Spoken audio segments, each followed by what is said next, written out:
la NIF C3, llamada cuentas por cobrar, y más específicamente sobre la norma aplicable al efectivo.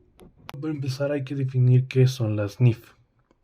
Las NIF o normas de información financiera son un conjunto de normas contables que se encargan de la regulación al momento de elaborar y presentar los estados financieros de una empresa o entidad.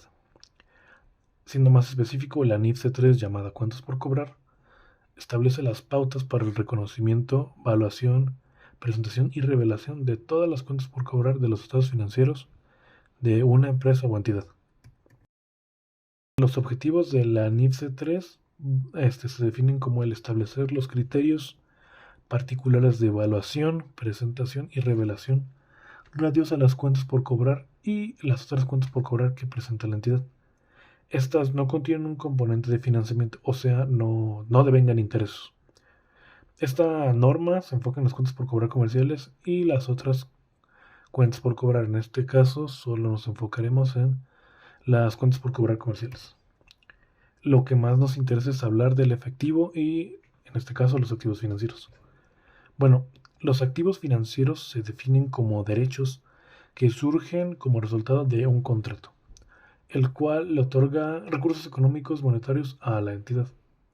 Ejemplos de activos financieros son el efectivo o equivalentes a efectivo, dígase algún tipo de documento que represente que representó este dinero en algún punto, instrumentos financieros generados por un contrato. Estos pueden ser como inversiones en un instrumento o de capital emitido por un tercero. Tercer ejemplo serían derechos contractuales de recibir efectivo o cualquier instrumento financiero de otra entidad. O por último, los derechos contractuales al intercambiar activos financieros o pasivos financieros con un tercero en condiciones favorables para el banco. Es importante que para entender los equivalentes de efectivo y activos financieros definamos qué es un derecho contractual. Los derechos o obligaciones contractuales son en sí un instrumento financiero. Una cadena de derechos y obligaciones contractuales también cuentan como instrumentos financieros si en última instancia se recibirá o pagará efectivo o se adquirirá o emitirá un instrumento financiero. Es importante que para hablar de las NIF también hablemos de su reconocimiento inicial. El reconocimiento inicial de las cuentas por cobrar debe hacerse al considerarse devengada la operación que les dio origen. Esto ocurre para cumplir los términos del contrato celebrado. Ahí se transfiere el control sobre los bienes o servicios acordados con la contraparte. Es importante recordar que solo deben reconocerse aquellas cuentas por cobrar por las cuales el ingreso puede ser reconocido de acuerdo a la NIF D1, llamada ingresos por contratos con clientes. La política de reconocer el valor del dinero en el tiempo debe aplicarse de forma consistente para los distintos tipos de crédito que otorga la entidad, la cual puede tener un modelo de negocio de venta al contrato y uno de ventas a crédito. El reconocimiento posterior de esta NIF nos indica que las cuentas por cobrar deben evaluarse con posterioridad a su reconocimiento inicial, al precio de transacción pendiente de cobro.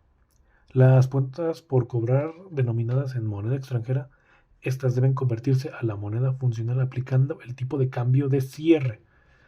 A las modificaciones del importe de las cuentas por cobrar comerciales derivadas de las variaciones en el tipo de cambio, estas deben reconocerse en el resultado integral de financiamiento, un estado financiero.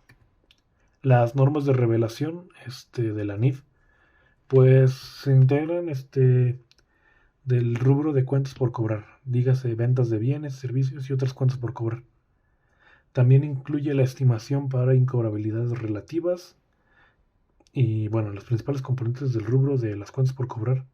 Primero son las cuentas por cobrar a partes relacionadas y en segundo lugar las reclamaciones aseguradoras, impuestos por recuperar y otros componentes. La política para determinar la estimación para PSE y dar de baja cuentas que sean incobrables.